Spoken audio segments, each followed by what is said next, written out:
Welcome to अविति classes. स्वागत है आप सभी का अविति क्लासेस में। शारीरिक शिक्षा के अंतर्गत खेल मनोविज्ञान जो कि टॉपिक इस समय चल रहा है, पार्ट 3। आज हम लोग देखेंगे एक सेट जो कि 50 क्वेश्चन का है ना। पहला क्वेश्चन ये है कि निम्नलिखित में से कौन सी विशेषता सीखने से संबंधित नहीं है। यानी कि यहाँ पर ऐसी विशेषता बतानी है जो सीखने से संबंधित नहीं है। दिया गया है व्यवहार में स्थायी परिवर्तन, है ना। तो ऑप्शन हम नहीं बताएंगे यहाँ पे, जो सही है हम वहाँ पे बताते चल रहे हैं। तो जो सीखने से संबंधित नहीं होता है वो है उद्दीपक अनुक्रिया के मध्य असाहचर्य। उद्दीपक अनुक्रिया के मध्य असाहचर्य ये गलत है। ये जो है ये सीखने से संबंधित नहीं है। असाहचर्य ये सीखने से संबंधित नहीं है। आगे देखते हैं, निम्नलिखित में कथन में से किसी से संबंधित है ना। तो देखना है क्या लिखा हुआ है। सीखना नई प्रतिक्रियाओं को प्राप्त करना या पुरानी प्रतिक्रियाओं की क्रियाशीलता को बढ़ाना। यानी कि कहा जा रहा है कि जो सीखना होता है वो कुछ नए चीज़ों को प्राप्त करना, है ना, या फिर पुरानी जो प्रतिक्रिया है हमारी, जो भी क्रियाएं हैं हमारी, उनमें और वृद्धि करना, है ना, क्रियाशीलता को बढ़ाना। ये जो सीखना है किसके द्वारा कहा गया ये, तो जो अंडरवुड ने कहा है, ये जो वुड के द्वारा जो है कहा गया है कि सीखना नई प्रतिक्रियाओं को प्राप्त करना। ठीक है, वुड के द्वारा। अगला है प्रायोगिक संक्रियाओं के आधार पर अनुबंधन कितने प्रकार के हैं। प्रायोगिक संक्रियाओं के आधार पर, अब जब प्रायोगिक संक्रियाओं के आधार पर देखा जाए तो ये 2 प्रकार के होते हैं। ठीक है, प्रायोगिक संक्रियाओं के आधार पर अनुबंधन जो है 2 प्रकार का होगा। ठीक है, ये कितने प्रकार का होगा? 2 प्रकार का होगा अनुबंधन प्रायोगिक संक्रियाओं के आधार पर। अगला है प्राचीन अनुबंधन का सर्वप्रथम अध्ययन किया। तो जो प्राचीन अनुबंधन होता था तो उस समय सर्वप्रथम अध्ययन किसने किया था?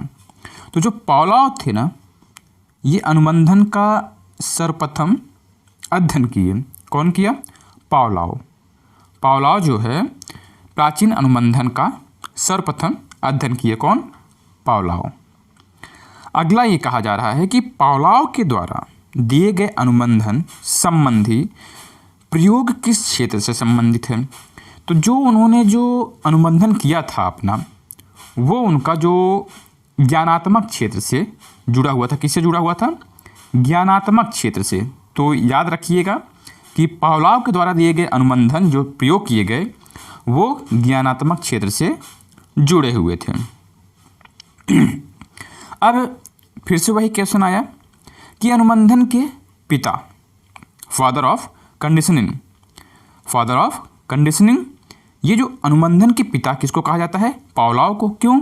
क्योंकि भाई वही जो है सबसे पहले अनुबंधन को सीखे या फिर अनुबंधन के द्वारा ज्ञानात्मक क्षेत्र को दिखाए। ठीक है, अनुबंधन का प्रयोग सबसे पहले किसने किया? पावलोव ने। और अनुबंधन का पिता किसको कहा जाता है? पावलोव को कहा जाता है। अनुबंधन होता क्या है? प्रश्न 7 है, अनुबंधन होता क्या है या फिर अनुबंधन क्या है। तो जो अनुबंधन होता है ना, वो साहचर्य स्थापित करना होता है। साहचर्य स्थापित करना ही क्या है? अनुबंधन है। यानी कि अगर आप किसी से साहचर्य स्थापित कर लेते हैं तो यानी कि आप जो है अनुबंधन प्राप्त कर लिए। तो अनुबंधन क्या है? साहचर्य स्थापित करना। ठीक है, अगला देखते हैं पावलोव। अच्छा, बताया जाता है कि जो है पावलोव, है ना, ये किसके ऊपर किया गया, ये प्रयोग किसके ऊपर किया गया। तो याद करने के लिए हम कह सकते हैं कि पावलोव, यानी कि पाव लेके आओ। पाव होता है ना ब्रेड, है ना, तो पावलोव यानी कि पाव कौन खाता है? तो हम खिला देते हैं किसको? कुत्ते को। कुत्ता हमारा क्या खाता है? पाव खाता है। तो याद करने के लिए हमने क्या किया? पावलोव को जो है हमने क्या किया? कुत्ते से जोड़ा।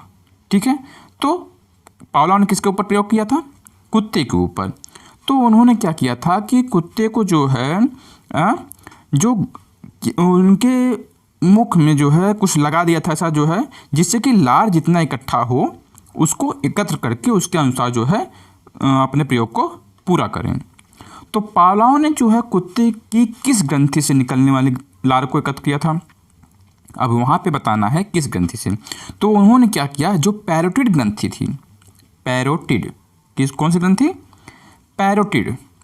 पैरोटिड ग्रंथि से निकलने वाली जो लार थी उसको इकट्ठा करके उस पर प्रयोग किया। और प्रयोग करने वाला जानवर कौन सा था उनके साथ? कुत्ता था। अगला है, थॉर्नडाइक ने नैमित्तिक अनुबंधन को किस प्रकार का सीखना कहा? जो नैमित्तिक अनुबंधन होता है तो थॉर्नडाइक ने जो है उसको किस प्रकार का सीखना कहा? तो जो प्रयत्न और त्रुटि का होता है, हमेशा याद रखिएगा, जो प्रयत्न और त्रुटि है ना, प्रयत्न और त्रुटि का जो सिद्धांत है वो नैमित्तिक अनुबंधन के सिद्धांत को फॉलो करता है ना। जो थॉर्नडाइक ने नैमित्तिक अनुबंधन बताया है तो वो बताया है प्रयत्न एवं त्रुटि के सिद्धांत के साथ, क्योंकि थॉर्नडाइक का जो है 3 अभ्यास का नियम है ना, निरंतरता का नियम, तो इस प्रकार से जो है जो 3 नियम दिया गया था उसी में जो है प्रयास का है ना, तो इस प्रकार से जो प्रयत्न एवं त्रुटि के द्वारा जो सीखना है वो जो है नैमित्तिक अनुबंधन से मिला हुआ है।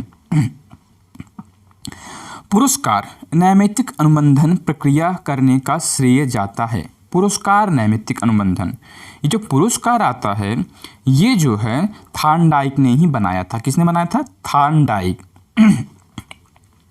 थॉर्नडाइक ने पुरस्कार नैमित्तिक अनुबंधन की प्रक्रिया को बनाया। किसने बनाया? थॉर्नडाइक ने। अगला है, बच्चों द्वारा झूठ बोलने पर उनकी पिटाई कर देना किस प्रकार का अनुबंधन है? यानी कि कोई बच्चा है, अगर आप कुछ पूछ रहे हो और वह झूठ बोल दिया है ना, वो क्या कर दिया? झूठ बोल दिया, तो जो है ना, ये दंड प्रशिक्षण से जुड़ा हुआ है। किससे? दंड प्रशिक्षण। जो दंड प्रशिक्षण है यानी कि किसी को आप जो है कोई झूठ बोल दिया, अब आप उसकी पिटाई कर दिए, ठीक है ना, तो आप क्या दिए? उसको दंड दिए, पनिशमेंट किया आप, है ना, तो ये दंड प्रशिक्षण से जुड़ा हुआ है।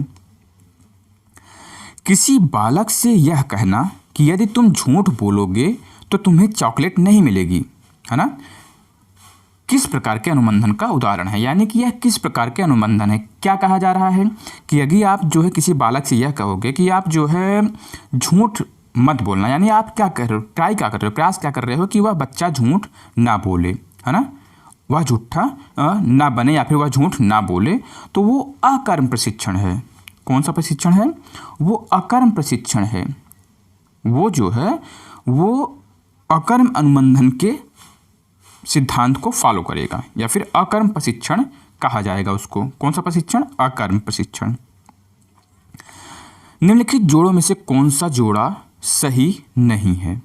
अब यहाँ पे ये बताना है कि कौन सा जोड़ा सही नहीं है। देखिए, पावलाव कुत्ता, पावलाव, तो पाव कौन खाएगा? कुत्ता खाएगा, ठीक है। तो पावलाव ने कुत्ते के ऊपर किया, स्किनर ने चूहे के ऊपर किया। स्किनर, रा है यहाँ पे, स्किनर, रा, और रा से रैट, रैट मतलब चूहा होता है ना, हाँ, तो रा और रैट, स्किनर रैट। स्किनर किसके ऊपर किया? रैट के ऊपर। और थॉर्नडाइक ने किया बिल्ली के ऊपर। थॉर्नडाइक किसके ऊपर किया? बिल्ली के ऊपर। कोहलर, बंदर आ रहा है। अब बंदर तो वो था नहीं, वो था चिंपैंजी, वो बनमानुष था, सुल्तान नाम का। कोहलर ने वो जो किसके ऊपर किए थे? चिंपैंजी के ऊपर किए थे, उसका नाम क्या था? सुल्तान, ठीक है। यानी कि इनका ये गलत है, ये कथन गलत है, ठीक है। आगे देखते हैं, प्रकाश पर पड़ने पर आंखों का झपकना, यानी कि होता क्या है, जैसे कि आप रूम में बैठे हुए हो, आप बाहर जाओगे तो जो है आंखों पर लाइट पड़ेगा एक बार, या फिर जो है आपके आंखों में कोई टार्च जला दे, है ना, तो क्या होता है? आंख बंद हो जाता है। या फिर भोजन करते समय लार का निकलना किस प्रकार का व्यवहार है? भोजन आपके सामने रखा हुआ, लार निकल रहा है, तो वो किस प्रकार का जो है व्यवहार है, ये पूछा जा रहा है। तो वो जो एक प्रतिक्रिया होता है ना, प्रतिक्रिया प्रतिक्रिया होता है ना, आप आँख आप बंद कर रहे हो तो क्या हो रहा है, क्रिया हो रहा है ना, तो प्रतिक्रिया हो रहा है। ये कौन सा व्यवहार हो जाएगा, प्रतिक्रिया। आप खाना देख रहे हो तो आपके मुंह से लार निकल रहा है, तो इसका तात्पर्य क्या हुआ, आप कोई प्रतिक्रिया कर रहे हो, है ना। तो ये जो है प्रतिक्रिया के रूप में एक व्यवहार होगा, ठीक है। अगला कहा जा रहा है घंटी बजने पर दरवाज़ा खोलना किस प्रकार का व्यवहार है। यानी कि कहा जा रहा है कि अगर घंटी बज रही है, कोई बेल बजा दिया आपके घर का, तो आप दरवाज़ा खोल रहे हो, तो वो किस व्यवहार के अंतर्गत आएगा, तो वो आएगा ऑपरेटर व्यवहार। किसके अंतर्गत, ऑपरेटर व्यवहार के अंतर्गत, ठीक है। ऑपरेटर व्यवहार के अंतर्गत आएगा जब घंटी बजने पर आप दरवाज़ा खोलेंगे, ठीक है। निम्नलिखित में से कौन सा युग्म सही नहीं है। तो यहाँ पर देखिए थार्नडाइक ने नैमित्तिक अनुबंधन का सिद्धांत दिया था। पहला, थार्नडाइक ने नैमित्तिक अनुबंधन का सिद्धांत दिया था। पावलोव भी पासे पावलोव, पासे प्राचीन, और पासे पावलोव कौन खाएगा, कुत्ता खाएगा, ठीक है। तो पावलोव ने प्राचीन अनुबंधन का सिद्धांत दिया था। और हल और पुनर्बल, हल पुनर्बल, ल आ रहा है ना दोनों में, तो हल पुनर्बल ये भी सही है, लेकिन वाटसन ने अंतर्दृष्टि सिद्धांत नहीं दिया था, ठीक है। ये जो है गलत है, ये गलत है। बाकी सब समझ में आ रहा है ना, बाकी सब सही है, ये चौथा गलत है। आगे देखते हैं, प्राचीन अनुबंधन में किस प्रकार की क्रियाओं का अनुबंधन होता है। प्राचीन अनुबंधन जो कि किसके द्वारा बनाया गया, पावलोव के द्वारा, ठीक है।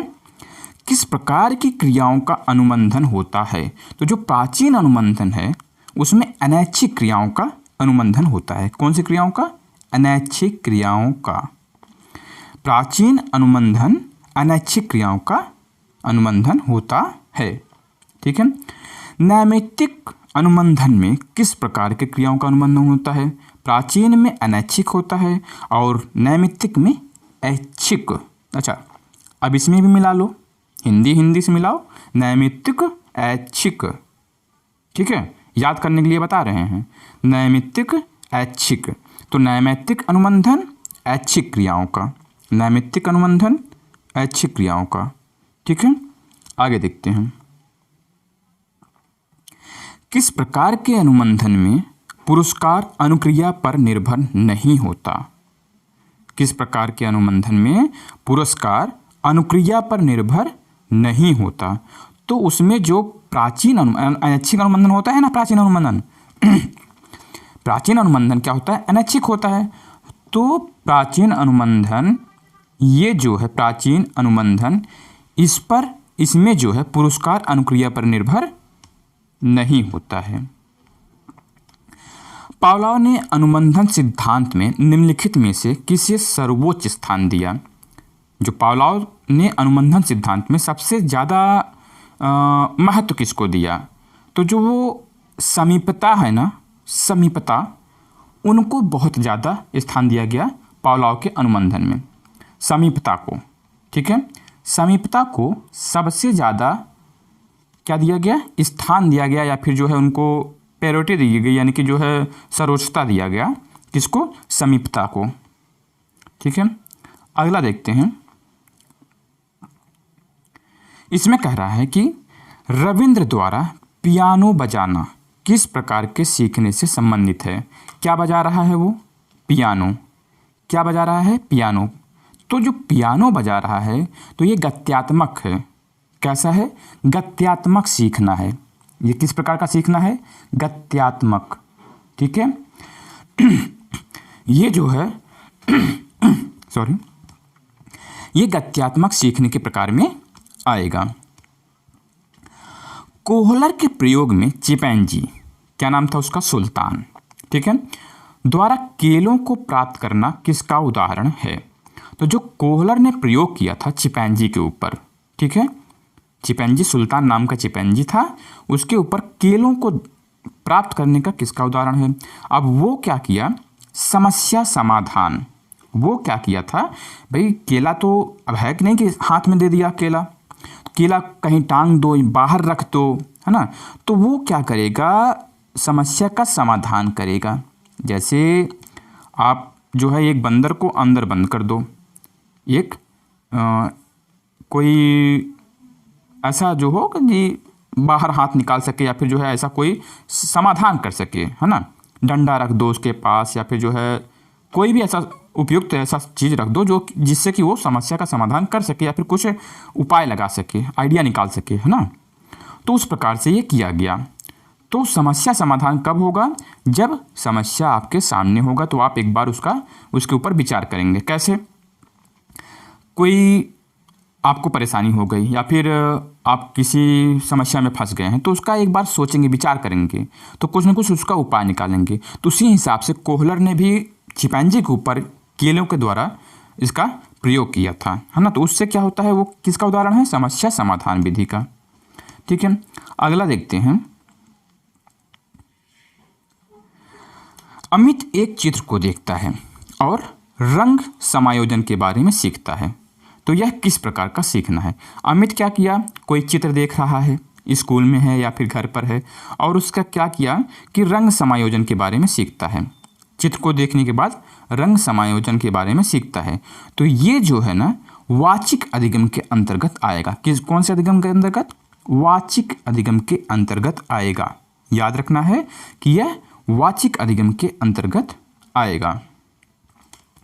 अगला है, चारू प्रशंसा पाने के लिए परीक्षा में जी जान लगाकर मेहनत करती है। किस लिए? प्रशंसा पाने के लिए। ठीक है ना। वह किस प्रकार के अभिप्रेरक से प्रेरित है? ठीक है ना। अब उसको क्या चाहिए? प्रशंसा। तो वो जो है अर्जित अभिप्रेरक होगा। क्या होगा? अर्जित अभिप्रेरक, है ना। वो किस प्रकार का अभिप्रेरक होगा? अर्जित अभिप्रेरक, क्योंकि वह जो है प्रशंसा पाने के लिए जी जान लगाकर मेहनत कर रही है परीक्षा में, है ना, कि नंबर ज़्यादा आएगा तो उसकी प्रशंसा होगी, यानी कि वह अर्जित अभिप्रेरक के अंतर्गत आएगा। अगला है, एक पशु भूख लगने पर अपने बच्चों तक को मारकर खा जाता है। यानी कि एक पशु जब उसको बहुत भूख लग रही है, जैसे कि बड़ी मछली छोटी मछली को खा जाती है, हाँ, तो जब उसको भूख लगता है तो वह जो है अपने बच्चों को भी मार के खा जाता है। वह सामान्यतः किस प्रकार के प्रेरक से अभिप्रेरित है? यानी कि उसको किस प्रकार के प्रेरणा मिली हुई है, किस प्रकार मोटिवेट किया गया है? तो वो जो है ना जैविक अभिप्रेरक है। जैविक अभिप्रेरक है। वो किस प्रकार के प्रेरक में आएगा? जैविक अभिप्रेरक में। और अर्जित क्या होता है? जैसे कि किसी कुछ पाने की वो हो, लालसा हो, है ना, तो वो अर्जित होगा। और जैविक क्या है? जब हम किसी अपनों को ही नुकसान दें या फिर जो है जैसे कि मछली को खा जाए तो वो जैविक अभिप्रेरक है। ठीक है।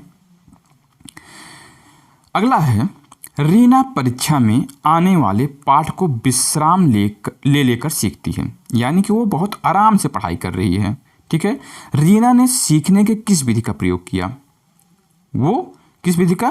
तो भाई सिंपल सी बात है, अगर वो आराम ले के पढ़ाई कर रही है तो वो तो विराम विधि हो गया।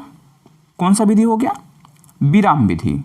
वो कौन सी विधि के अंतर्गत आएगा? विराम विधि के अंदर। सीखने के किस विधि? सीखने के विराम विधि के अंतर्गत। ठीक है। जिसमें हम विश्राम लेकर सीखते हैं तो वो विराम विधि के अंतर्गत आएगा। अगला है, किसी पाठ या विषय को टुकड़ों में बांटकर सीखने में कौन सी विधि प्रयुक्त होती है? अब हम कोई लेसन लेते हैं, है ना, जैसे कि हमारा खेल मनोविज्ञान है। खेल मनोविज्ञान हमको पता है कि वो बहुत बड़े पाठ्यक्रम में है या फिर बहुत बड़े पाठ में है। हमने क्या किया, उसको 2-4 भागों में बांट दिया। अब छोटे छोटे टुकड़ों में बांटकर हम पढ़ा रहे हैं। ठीक है। तो ये किस विधि में आएगा? तो वो कहते हैं कि इसका एक अंश है। क्या है? इसका एक अंश है। ये जो है अंश विधि के अंतर्गत आएगा, यानी कि सीखने की अंश विधि। अंश जोड़कर हम बड़े मात्रा में बनाते हैं, पूर्ण करते हैं, है ना। छोटे छोटे टुकड़ों को मिलाकर हम बड़ा करते हैं, पूरा करते हैं। तो अब वो 4 भागों में हम बांटे थे, तो 4 भाग का जो एक भाग होगा वो क्या कहलाएगा? अंश कहलाएगा। उसका एक अंश है, यानी कि वो अंश विधि कहलाएगी। ठीक है। ये है विस्कोनिक्स जनरल टेस्ट उपकरण। विस्कोनिस जनरल टेस्ट उपकरण किस कार्य में प्रयोग होता है? यहाँ पर कहा जा रहा है कि विस्कोनिस, है ना, ये जो है हमारा क्या करते हैं, हम अधिगमन प्रवृत्ति को मापते हैं। इससे क्या करते हैं, अधिगमन प्रवृत्ति को मापने के लिए विस्कोनिस जनरल टेस्ट का प्रयोग करते हैं, अधिगमन प्रवृत्ति को मापने के लिए। ठीक है, अगला देखते हैं। जब वर्तमान कार्य को करते समय पहले सीखे गए कार्य के द्वारा बाधा पड़ती है तो उसे क्या कहते हैं? चलिए इसको भी हम बताते हैं। तो होता क्या है कि एक धनात्मक स्थानांतरण होता है, एक ऋणात्मक स्थानांतरण होता है, और एक होता है शून्य स्थानांतरण। जैसे कि अगर हम साइकिल चलाना जानते हैं, ठीक, और हमको बाइक चलाना है, तो साइकिल से हमने क्या सीखा? बैलेंस बनाना। ठीक है, अब बाइक जब हम चलाएंगे तो हमको बहुत मदद मिलेगा उससे, ठीक है ना, उससे हमको बहुत मदद मिलेगा। तो ये तो हो गया धनात्मक, क्योंकि हमको कुछ मिल रहा है, तो वो धनात्मक स्थानांतरण हो जाता है। अच्छा, अगर हम साइकिल चलाना सीख गए हैं, ठीक है ना, अब हमको ऐसा कुछ काम करना है जैसे कि तैरना है नदी में जाकर।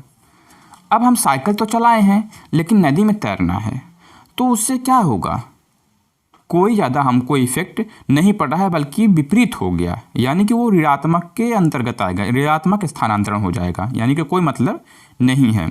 और है ना, या फिर बाधा पहुंचाए, हमको बाधा पहुंचाए कार्य में, तो वो ऋणात्मक स्थानांतरण हो गया। जैसे कि इनको, कि जो पहले कार्य करते थे, जैसे कि आप कुछ आदत किसी और की लगी है ना, आदत किसी और की लगी है और आपको करना कुछ और है। आप हमेशा मैथ पढ़े हो और आपको दे दिया जाए सामाजिक विज्ञान, इतिहास रटवाया जाए, तो वो डायरेक्ट उल्टा पड़ जाएगा, है ना।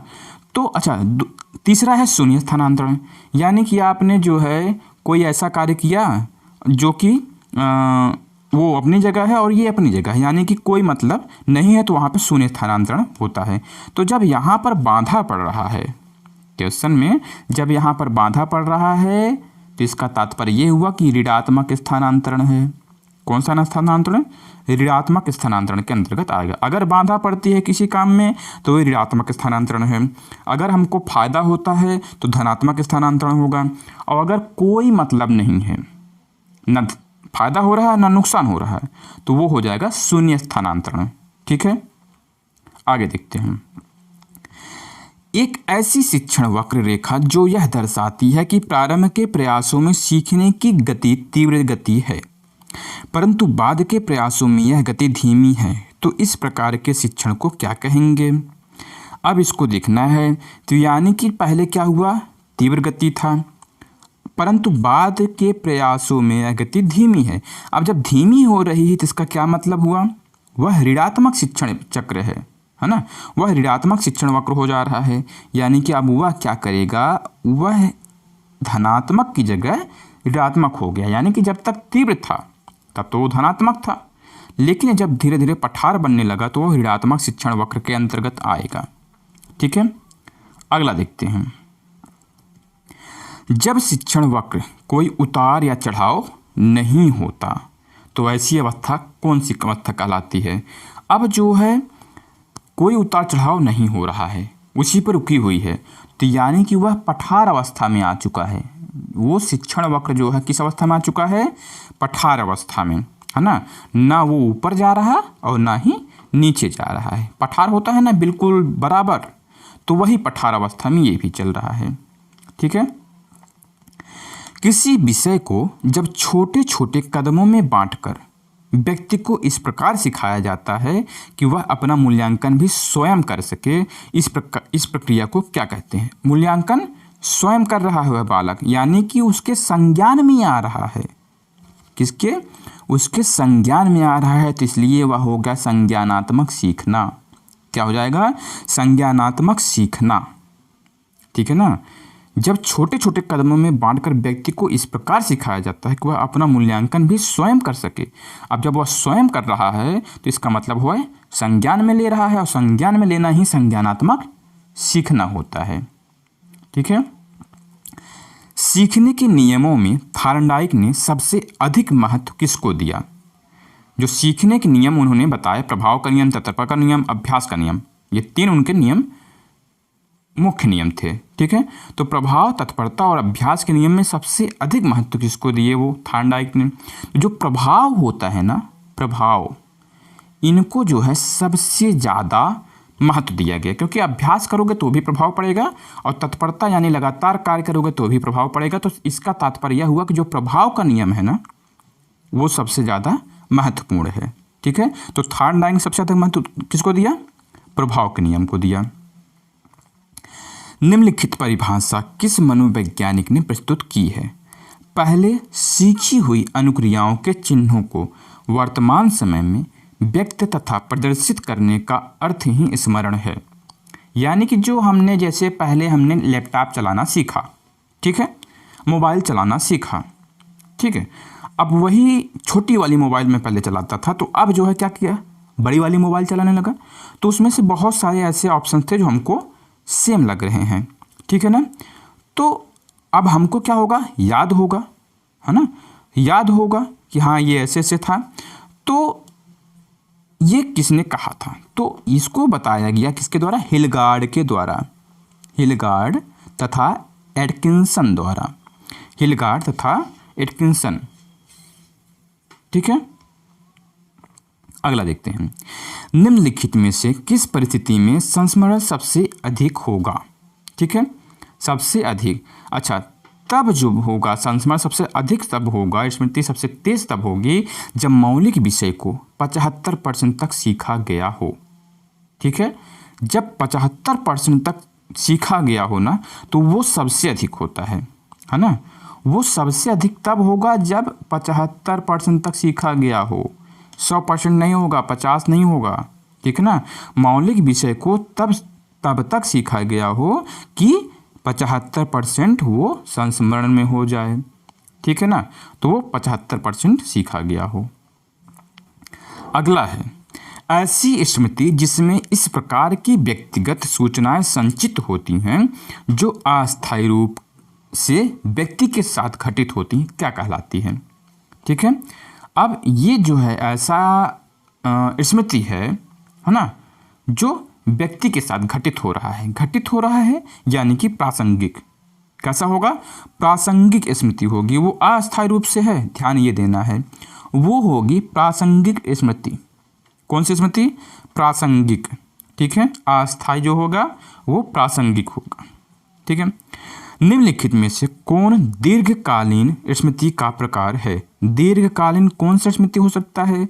अब ये कह रहा है जो अर्थगत स्मृति होती है ना, वो भी आएगी दीर्घकालीन में, है ना, और जो अच्छा अर्थगत भी है और प्रासंगिक भी, यानी कि अस्थायी रूप से जो है, तो ये दोनों ना, ये दोनों जो है दीर्घकालीन स्मृति हैं। कहने का तात्पर्य ये है कि ये ए और सी दोनों सही हैं, ए और सी दोनों होंगी, अर्थगत स्मृति और प्रासंगिक स्मृति, ये दोनों दीर्घकालीन स्मृति के अंतर्गत आएंगे।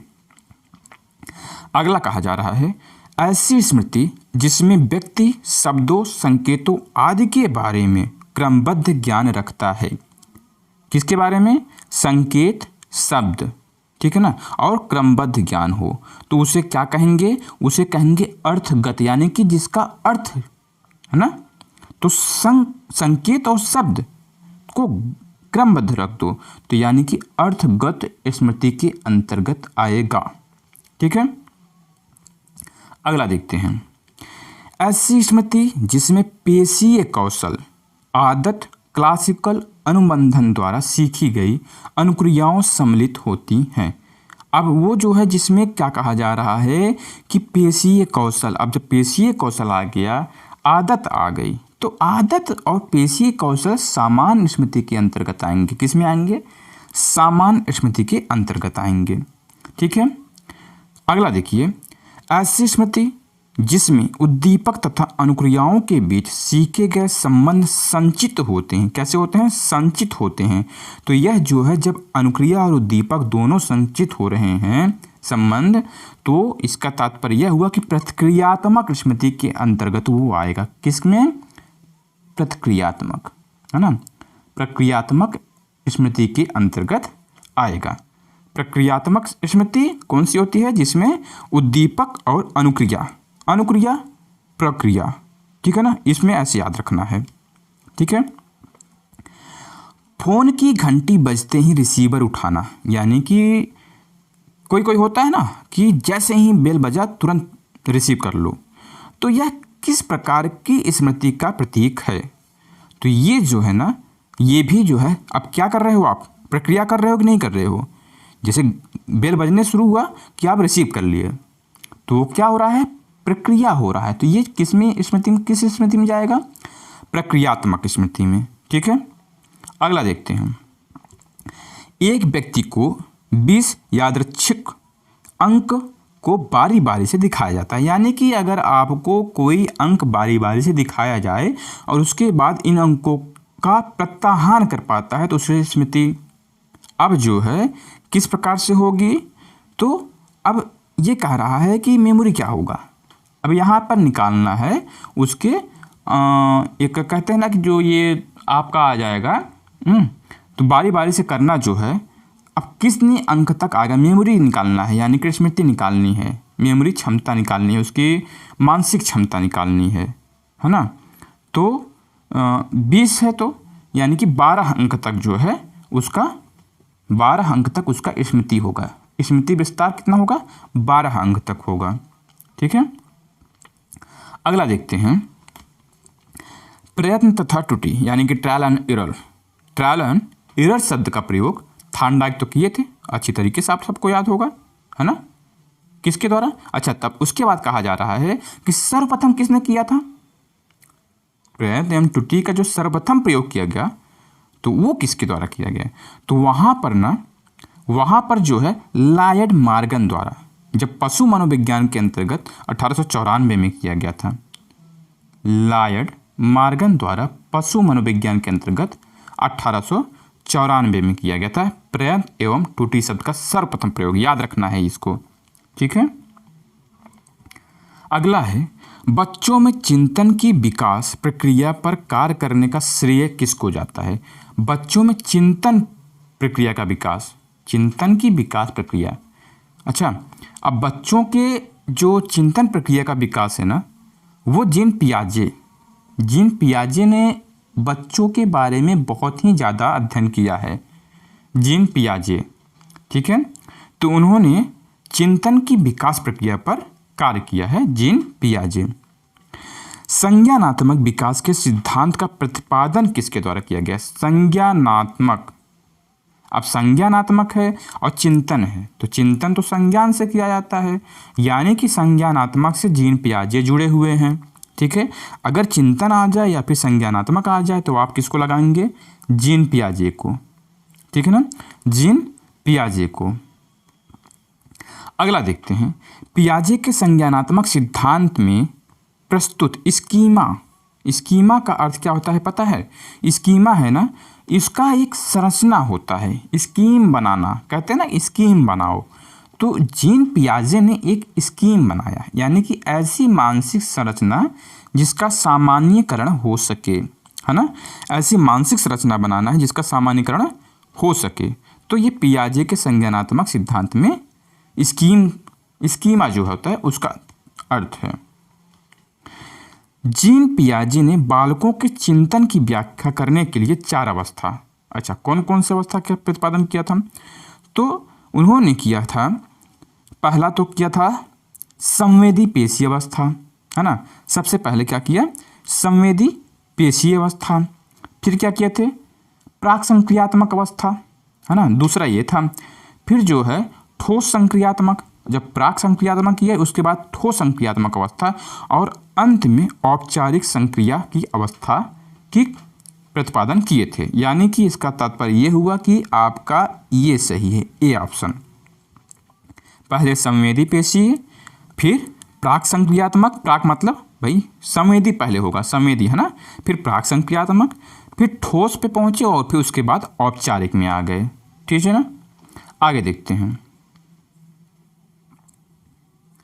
आगे कहा जा रहा है कि जीन पियाजे के अनुसार संवेदी पेशी अवस्था बालक में पाई जाती है।